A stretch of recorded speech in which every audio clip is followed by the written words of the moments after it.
बिस्मिल्लाहिर्रहमानिर्रहीम। अस्सलाम वालेकुम। यूट्यूब चैनल पर तारिक मतीन आपको खुश आमदीद कहता है। सबसे पहले आपसे वही दरखास्त कि अगर आप चाहें तो चैनल को सब्सक्राइब करें ताकि वो चीज़ें जो मैं चाहता हूँ आप तक पहुँचें, वो आप तक पहुँच सकें। आपको इस वक्त हर जानिब इजलास की खबर मिल रही है। अपोजिशन का PDM का इजलास हो रहा है। फजलुर रहमान जरदारी और शहबाज शरीफ मिल रहे हैं। इमरान खान बनी गाला में अपनी जमात के रहनुमाओं को बुला रहे हैं, मिल रहे हैं, मुशावरत हो रही है।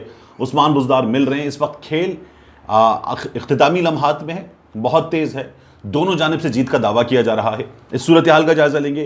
तहरीक अदम एतमाद हुकूमत क्या कर रही है, क्या कर सकती है, हुकूमत के पास हथियार क्या है जो अब हुकूमत ने दस्तखत कर दिए हैं शो कॉज नोटिस पर, इसका मामला क्या है, इसकी भी बात करेंगे। इसके अलावा नूर आलम खान को, वो जो सिंध हाउस में पाए गए थे, वो जिन्होंने कुछ दिन पहले कौमी असम्बली में बोलना शुरू किया था, जो पहले पीपल्स पार्टी में थे, पाकिस्तान तहरीक इंसाफ का हिस्सा बने थे, जिनकी गुफ्तगू से नजर आ रहा था कि वो पार्टी बदलने वाले हैं, उसी नूर आलम खान को एक शहरी ने पकड़ लिया है। क्या हुआ है ये भी मैं आपको बताऊंगा। और जंग ग्रुप ने इस वक्त गूगल इश्तिहारात बनाकर इस चला दिए हैं गूगल पर। जंग ग्रुप की अपनी वेबसाइट पर ये इश्तिहार फौरी तौर पर देखे जा सकते हैं।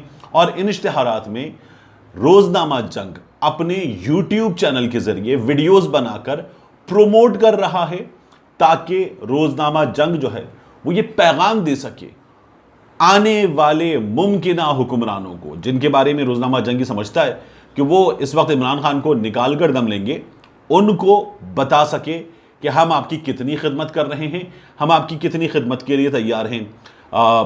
इस तरह की वीडियोस की जिनमें बताया जा रहा है कि हुकूमत जा रही है, तमाम तज्जियाकार ही समझते हैं, राय अम्मा हमवार करने की कोशिश की जा रही है और चीन आने वाली मुमकिना हुकूमत और नून लीग का साथ देगा। जंग ग्रुप इस तरह की मुसलसल चीजें बनाकर सोशल मीडिया पर अपलोड कर रहा है, ये भी मैं आपको दिखाऊंगा। लेकिन पहले नूर आलम खान की बात करते हैं। नूर आलम खान सिंध हाउस में नजर आए थे आपको, फिर उसके बाद हमें पता चला कि सिंध हाउस से इन लोगों को कहीं और मुंतकिल कर दिया गया। ये बिलावल भुट्टो जरदारी ने टीवी इंटरव्यू में भी बता दिया, यहां पर हल्ला बोला गया था। नूर आलम खान नजर आए उसके बाद इस्लामाबाद के एक होटल में, वहां ये बैठे हुए थे और अकेले बैठे हुए थे।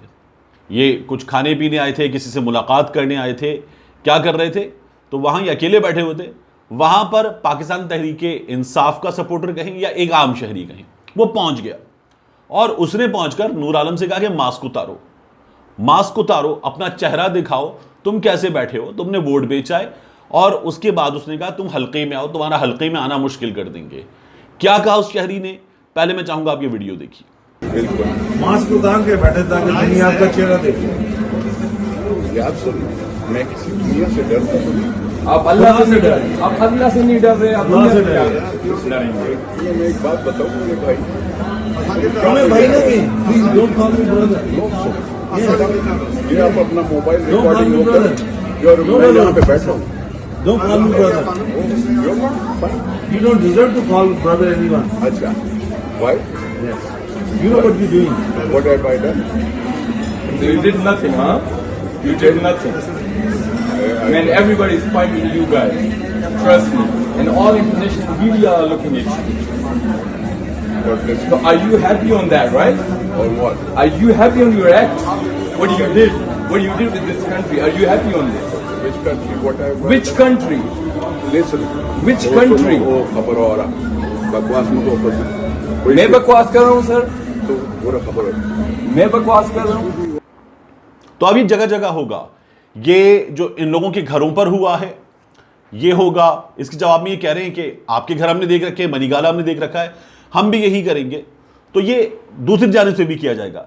लेकिन दूसरी जानिब से करने वाले क्या कहेंगे, ये तो नजर आए हैं, ये तो सिंध हाउस में बैठे नजर आए हैं। और किस वक्त नजर आए हैं, उससे पहले झूठ पकड़ा गया कि हमारे यहां कोई नहीं है, सिंध हाउस में कोई नहीं है। जब सिंध हाउस में मुमकिना हुकूमती कार्रवाई नजर आई तो उसके बाद जो है ये लोग सामने आ गए और नून लीग ने इन सब के इंटरव्यू अरेंज करवाए। फिर वहां हामिद मीर, आदिल शाहजेब, नदीम मलिक, गरीदा फारूकी और कुछ काशिफ अब्बासी, ये लोग पहुंचे, एक से दो रिपोर्टर पहुंचे और इन्होंने ये तमाम की तमाम जो लॉट थी, इस लॉट को इंटरव्यू किया, इनकी चीजें सामने रखी। कुछ लोगों ने ढंग से इंटरव्यू किया और कुछ लोग बैठकर हंसते रहे और जियो न्यूज इनको नमाज पढ़ते हुए दिखाता रहा। तो अब ये इनके साथ होगा, बार बार होगा, इनके घरों पर जाकर लोटे बरसाए जाएंगे और ये जवाबन अपने कारकुनान को भेजेंगे। ये लड़ाई अभी और तेज होगी। जंग ग्रुप ने नून लीग के हक में क्या किया है? जंग ग्रुप ने नून लीग के हक में इश्तिहार चला दिए हैं और इन इश्तिहारात में ये बता रहा है जंग ग्रुप के चीन अब जब हुकूमत आएगी अगली तो नून लीग का साथ देगा। इस तरह की वीडियोस बनाकर, खेल सुपर ओवर में दाखिल हो गया है, इस तरह की वीडियोस बनाकर जंग ग्रुप यूट्यूब इश्तिहारात चला रहा है उनके।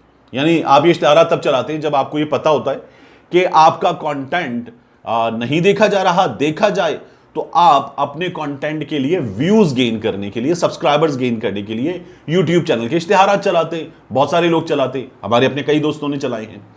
जंग ग्रुप को ये इश्तिहारात चलाने की, यूट्यूब इश्तिहारात चलाने की जरूरत नहीं है। जंग ग्रुप का जो जंग अखबार का यूट्यूब चैनल है वो नया है, लेकिन ऑब्वियस बात है ये एक बड़ा चैनल है, बड़ा अखबार है। ये फौरी तौर पर देखा जाएगा, इनके पास अपनी पब्लिसिटी गेन करने के 100 तरीके, लेकिन ये इस वक्त यूट्यूब इश्तिहारात चला रहे ताकि ये सोशल मीडिया पर हर जगह जाएं और ये मियां साहब को बता सकें कि मियां साहब ये कर रहे हैं हम, और कोई वही नहीं कि इन इश्तिहारात के पैसे भी वहीं से आ रहे हों। ये ऐन मुमकिन है। अब तहरीक अदम एतमाद की बात करें कि उस पर क्या हो सकता है। हमारे कुछ सहाफ़ी दोस्तों की राय है कि तहरीक अदम एतमाद पर 172 ऑपोजिशन पूरे कर भी ले तो भी ऑपोजिशन अगला वजीर आजम नहीं ला सकती, क्योंकि उसी अवान में अगला वजीर आजम लाने के लिए 172 की जरूरत होगी। जिन्होंने वोट डाला है इमरान खान के खिलाफ, वो हो जाएंगे डी सीट और डिफेक्शन क्लॉज का शिकार, और उसके बाद वो वोट नहीं डाल सकेंगे तो अगला वजीर आजम नहीं आ सकेगा। उल्टी हो गई सब तदबीरें।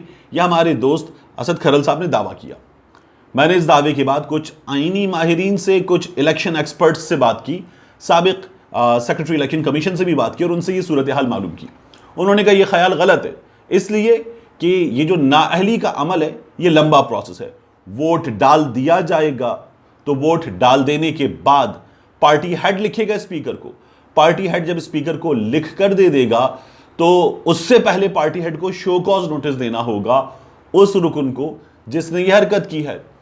उसमें कुछ दिन होंगे, जवाब आएगा, पार्टी हेड स्पीकर को लिखेगा, स्पीकर उसके नतीजे में इलेक्शन कमीशन को भेजेगा, इलेक्शन कमीशन इस सूरत हाल का जायजा लेगा और फिर यह मामला आगे बढ़ेगा।